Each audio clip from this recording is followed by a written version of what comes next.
네, 오늘은 법률상 배우자 상대방의 핸드폰에서 바람을 피는 걸로 의심되는 어떤 문자 같은 걸 발견했을 때 법적으로 어떻게 대처해야 되는지, 이혼과 관련돼서는 어떤 의미가 있는지, 상대방을 상대로 손해배상 청구는 할 수 있는 것인지, 이런 거를 전반적으로 좀 설명드리고 관련 증거 수집하는 방법 이런 거에 대해서 좀 설명드리는 시간을 가져보도록 하겠습니다. 그런 경우 있으실 거예요. 부부 사이에서는 뭐 워낙 오랫동안 같이 지낸 사이이기 때문에 조금 낌새만 바뀌어도 대충 이상한 짐작을 하실 수가 있게 되고, 의심에 따라서 상대방의 이제 핸드폰을 봤는데 자기야, 뭐 사랑해, 뭐 혹은 뭐 그 정도에 이르진 않더라도 다른 이성을 만나고 있다라는 정황이 담긴 카카오톡이든 문자메시지 같은 걸 발견하시는 경우가 있어요. 근데 이런 경우에 직접적인 성관계에 대한 증거는 아니니까 상대방을 상대로 위자료 청구 소송 같은 게 불가능한 것은 아닌가, 이런 문의가 많이 오셔가지고 좀 그런 걸 설명을 일단 드려볼게요. 저희 민법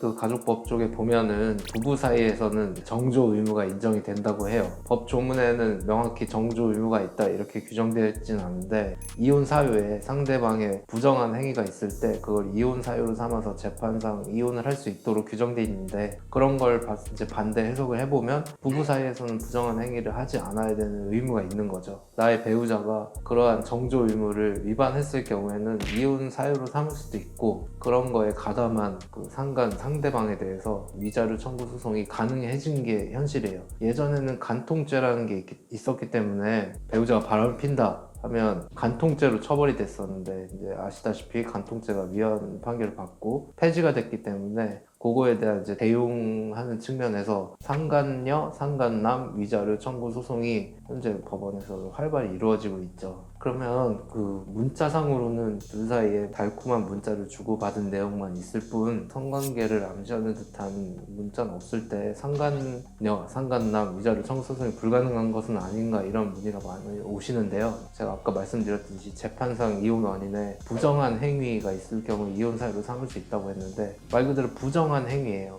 간통 이렇게 표현이 되어 있지 않고 부정한 행위라고 되어 있기 때문에 이게 반드시 성관계가 있어야만 상간남 위자료 청구 소송이 가능한 것은 아니고, 부정한 행위가 있으면 할 수 있다는 건데, 이런 부정한 행위의 개념은 그냥 간에만 국한되는 게 아니라 더 넓은 개념으로 우리 법원은 보고 있어요. 그래서 꼭 성관계에 대한 증거는 없다고 해도 그 내용상으로 둘 사이에 뭐 연인관계 혹은 그 이상 이하 비슷한 관계임이 추정이 된다면 그것만으로도 뭐 이혼 사유로 삼으실 수도 있고, 상대방 상대로 위자료 청구 소송도 하실 수 있어요. 그 내용이 중요하죠. 그래서 예를 들어 뭐 자기야, 뭐 사랑해, 이런 게 몇 개 오갔다 하는 걸로는 사실 조금 어려울 수 있어요. 뭐 일회성이라서 부정한 행위로 보기 어렵다 이렇게 판단된 가능성도 있는데, 그러한 뭐 좀 달콤한 말들이 장기간에 걸쳐서 이루어졌다 하는 경우에는 그 내용만 가지고도 부정한 행위를 충분히 인정할 수 있기 때문에 그런 걸로는 이혼 사유로 삼으실 수 있고 위자료 청구 소송도 하실 수 있죠. 근데 뭐 내 배우자가 철두철미하고 증거도 잘 안 남기고 해서 통화 내역상으로는 엄청나게 많은 통화를 뭐 주고받고, 나한테는 어디 출장 간다고 했는데 그 시간에 그 분이랑 뭐 통화한 내역이 있고 뭐 그런 게 있다, 근데 문자상으로는 내용이 부족하다 하시면 사실 좀 입증을 해야 되는 측면이 있기 때문에 그런 게 조금 추가적으로 증거를 수집하셔야 될 필요가 있어요. 일반적으로 이런 경우에 흥신소라고 하죠. 뭐 심부름센터 이런 데 사진 촬영 같은 걸 의뢰하시는 분도 있고 한데, 그런 행위 자체가 사실 형법적으로, 형사적으로 문제가 될 수 있는 행위이긴 해요. 그 상대방의 초상권에 침해에 해당하고 뭐 그런 거를 나는 교사한 거기 때문에 어떻게 보면 처벌 받을 수 있는 행위이기는 한데, 그렇게 해서 수집해 오시는 분들이 많은데 제가 그렇게 해서 수집해와라 이렇게 말씀드리기는 좀 뭐한 게 있지만, 그런 식의 증거라도 하나 있거나, 혹은 요즘엔 자동차에 블랙박스가 많이 있으니까 블랙박스에 그런 사람이 같이 동석해서 뭐 달콤한 말을 주고받는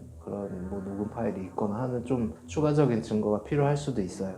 그래서 문자 관련돼서는 결론적으로 말씀드리면 뭐 꼭 직접적인 성관계를 표현하는 표현이 없다고 하더라도 그 내용 전반적으로 봤을 때 두 사람이 뭐 연인 관계 혹은 그 이상 이하 정도로 많이 발전한 관계로 보인다, 누가 봐도. 그러면 부정한 행위로는 충분히 인정될 수 있어요. 근데 중요한 건 이제 제가 상간남, 상간녀 위자료 청구 소송을 진행해 본 경험이 꽤 많이 있는데, 그 소송의 피고들은 주로 이런 항변을 하는데, 나는 이 사람에게 배우자가 있는지 몰랐다라는 항변을 많이 하거든요. 실제로 몰랐을 수도 있어요. 그 나의 배우자가 거짓말을 한 거죠. 나는 결혼하지 않았다라고 거짓말하고 관계를 맺는 경우가 있겠죠. 그러한 경우에는 실제로 이 상간의 상대방에게는 상대방의 배우자에게 뭐 손해를 가한다는 고의나 과실이 있다고 보기 어렵기 때문에 기각될 수도 있어요. 실제로 그렇다면.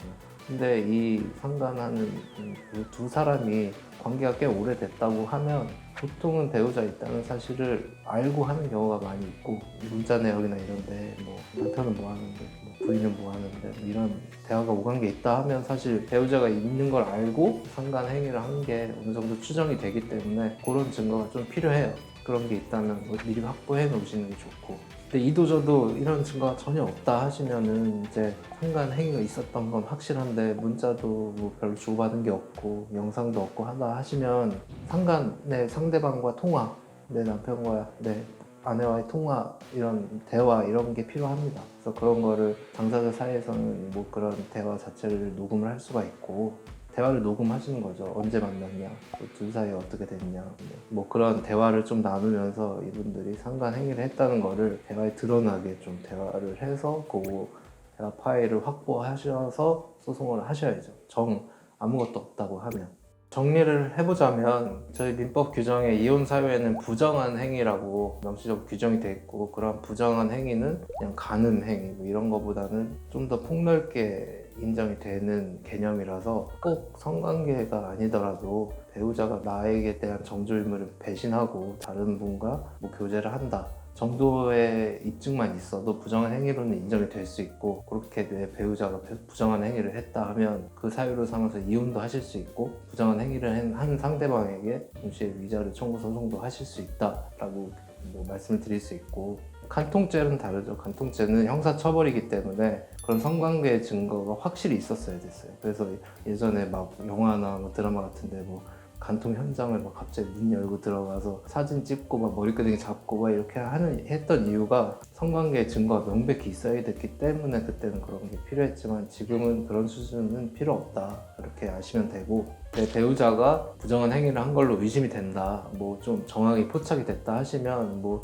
갖고 계신 증거를 뭐 최대한 가지고 오셔가지고 변호사 상담을 받아보시는 게 좋을 것 같아요. 이것만으로 충분히 입증이 가능한가 여부는 사실 좀 전문적인 영역이라서 좀 경험도 필요하고, 더 필요하다고 하면 그런 증거 수집 방법에 대해서 변호사한테 좀 뭐 도움을 받아서 추가적인 증거를 수집한다든지, 혹은 이걸로 충분하다 하시면 변호사의 도움을 받아서 이혼소송이라든지 위자료 청구 소송을 제기하시는 편이 좋을 것 같습니다. 아는 변호사가 없거나 그 변호사가 무뚝뚝하면 저한테 연락 주세요.